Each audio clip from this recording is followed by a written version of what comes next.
هذا الفيديو ممكن يبدل حياتك وممكن تسدو وترجع لنفس الجحيم، وهذا الاختيار راه دابا ماشي من بعد. الفيديوهات اللي فاتوا هدرنا على الخدمة بلا نتيجة، وهدرنا على السوشيال ميديا، وهدرنا على الخوف، كلهم حاجة وحدة، شي حاجة كتحكم فيك وانت ساكت. ودابا كاين سؤال واحد، واش باغي تبقى محكوم؟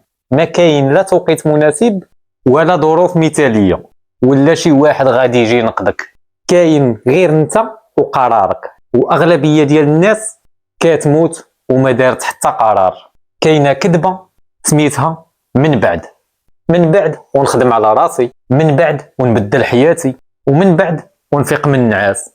واش عارف شنو هو من بعد؟ قبر للاحلام. كل مره كتاجل راك كتعلم عقلك انك ما مهمش.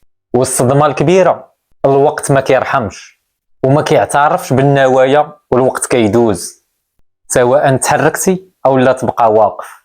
واخطر حاجه هي كتأقلم مع الحياه، ما كتستاهلهاش.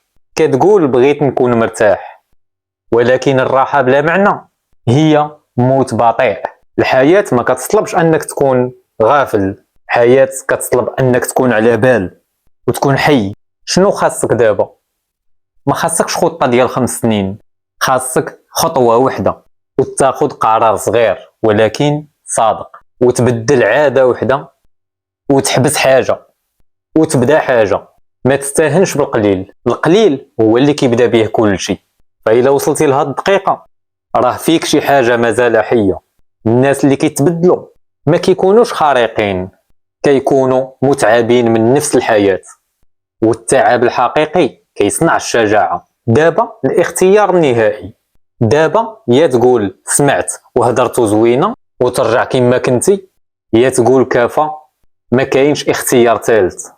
الا قررتي تبدل حتى بخطوه صغيره كتب لي في التعليق دابا. وإلا حاس براسك مازال متردد كتب كنحاول. وإلا بغيتي تبقى غير متفرج سد الفيديو ودوز بلا تعليق. إلا بغيتي محتوى كيهضر ليك ماشي عليك دير متابعه في فكره وديع. هاد السلسله سالات ولكن رحلتك باقا ما بداتش. كان معكم وديع، نتشوفوا فيديو جديد. عانكم الله.